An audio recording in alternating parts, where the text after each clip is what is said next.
Let's be real for a second about the money in your savings account.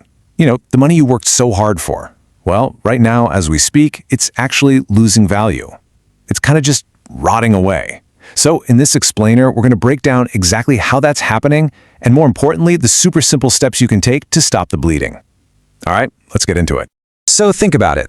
Whether that cash is sitting in a big bank or just in your Momo wallet, the money you've put aside for a rainy day, it's literally disappearing. It's like this slow, silent leak you might not even see day to day. But trust me, every single day, its real-world power, its ability to buy stuff is shrinking. You are losing money without spending a single pesua. It's wild. So you're probably asking, how is that even possible? Well, it turns out your savings are under attack from a couple of, let's call them, silent killers. All right, the first and biggest bad guy here is inflation. And you know this feeling, right? The price of everything, from Kanki to fuel for your car to even your data bundle, it just keeps going up. So that 500 CDs you have in your account today, it's going to buy you less stuff next month and even less next year. Inflation is just silently eating away at your money's power. So you'd think your bank would be helping you fight this, right? Well, for most of us, they're paying a measly, get this, 0.01% in interest. No, that is not a typo. 0.01%. It's basically nothing. Just to put that number into perspective, imagine lending a friend 1,000 Ghana cedis, and then, a whole year later, they come back and hand you a single pesewa. I mean, it's insulting, right?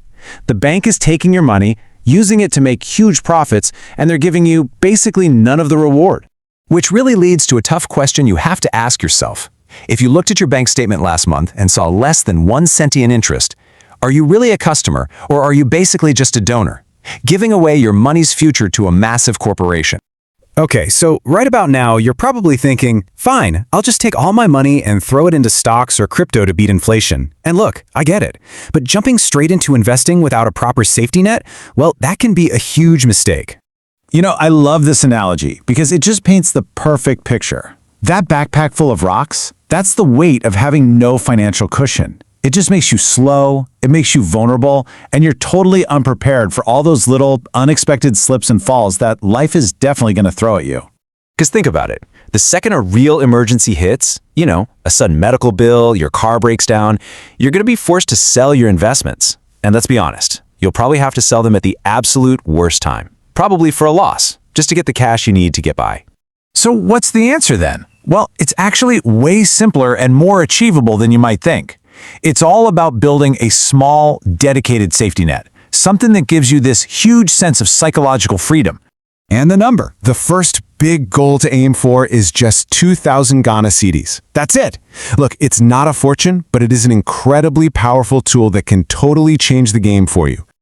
And what's really fascinating is what this number actually does for you.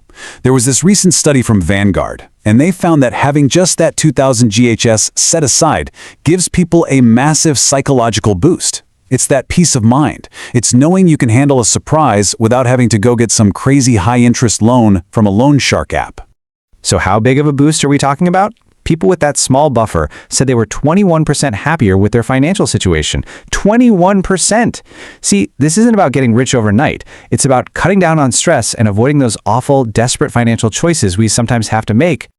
All right, so how do we actually get there? Well, you don't build a house by starting with the roof, right? You got to build a solid foundation first. So let's look at the plan to build that exact foundation. Okay, so this is your letter up. Let's break it down so it's not so overwhelming. Step 1. Just focus on saving your first 1,000 CDs. That's it. Get it done as fast as you can. Then, once you've hit that, step 2 is to build on it until you have enough to cover 1 full month of your essential living expenses. And finally, the big goal. Build that up to a 3-month buffer. Just one step at a time. But wait a second. Before you even start saving, you have to be honest with yourself.